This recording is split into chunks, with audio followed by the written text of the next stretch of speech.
Now, for us to look at chemical and physical processes and think about them in terms of electrochemistry, there needs to be an understanding that there is in fact this movement of electrons which is occurring in the process. And you might think, well, isn't that the case with all chemical and physical processes? Aren't there electrons that are moving? Actually, to get a sense about whether that's true or not, what we need to be able to do is to look at some of the reactions that we're familiar with. Like here is a sodium chloride becoming a sodium ion or a chloride ion. Here is some water dissociating to make protons and hydroxides. Here is some water as a liquid becoming water as a gas in a physical process.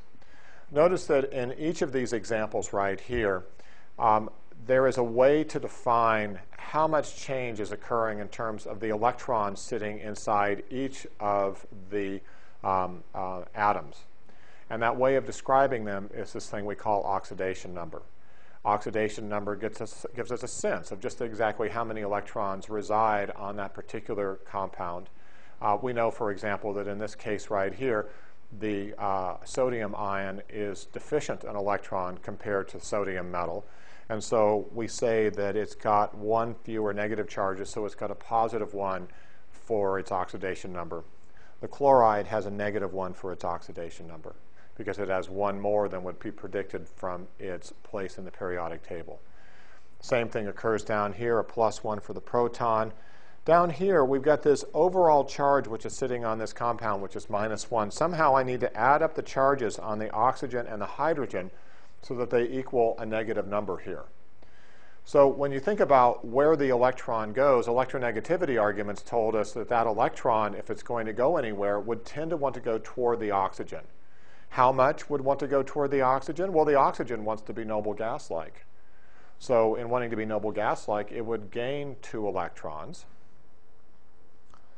And the hydrogen, in wanting to be noble gas-like, would lose an electron. And what do you know? The two values add up together, -2 plus +1 makes a negative sign overall. Well, I can make those sorts of arguments also for neutral compounds here. Let's take a look at sodium and chloride right here. Overall, the charge on this is neutral, so whatever it is that's taking place in terms of the charge sitting on these atoms, it has to add up to equal this neutral value here of 0. Well, I know that sodium wants to be noble gas-like by losing an electron, and I know that chlorine wants to be noble gas-like by gaining an electron. What do you know? You add those two values up, they equal to 0. Down here, the same argument. Each of the hydrogens wants to lose an electron to be noble gas-like.